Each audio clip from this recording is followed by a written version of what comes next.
నాదా వెళ్ళొస్తావా? వెళ్ళొస్తున్నావా అనుకుంటాను. అదే నేను వెళ్తా ఉంటే ఏమో పిలిచినట్లయ్యా నాదా అన్నట్లయితే. సరే నాదా, ప్రయాణం ఏదైతే మోగుతున్నది వస్తున్నా.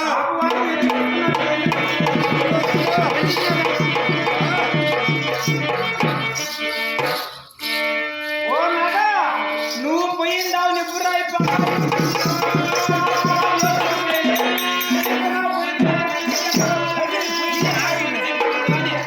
నా మొగుడు 99 నా మొగునికి నీ అక్క వాడు మెసేజ్ పంపించిండేది లేకపోతే నా వయసు 18 సంవత్సరములు, అతని కుమారుడి వయసు 20 సంవత్సరములు. అటువంటి కుమారుడికి నన్ను తెచ్చి నా రూపలావణ్యం చూసి అతని కొడుకుకి తింటే నా మనసు ఎంత హాయిగా తేలిపోయింది కదా. ఇటువంటి ముస్లింలు చేసుకొని నా మనసు ఎలా చేస్తున్నాడు అర్థం కాకపోతున్నది. చాలా మోసం చేశాడు నా మొగుడు. మోసం చేసిన వారికి మోసమే చేయగలడు, అవును కదా. నా మొగుడు ఇప్పుడు ఆ వేటకు వెళ్ళాడు. అడవిలో ఆ పుల్లు ఏనుగులు సింహాలు ఉంటాయి, అక్కడే పోయి అంతే కదా. ఇప్పుడు ఇటువంటి సమయంలో సారంగాడు నా మేడకు వస్తే బా గుర్తున్నది కదా, భలే ఉంటారు, అవునా. పిల్లసే నా మధ్యలో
రాసిన రాతకు మారలేదు.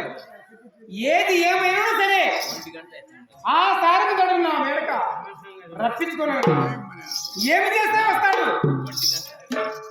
ఆ సారథి రాజుగారికి ఒక జాబు రాసి తర్వాత పంపించదా. జాబు చూసిన వెంటనే నా మేడకు వస్తాను ఆలోచించదా.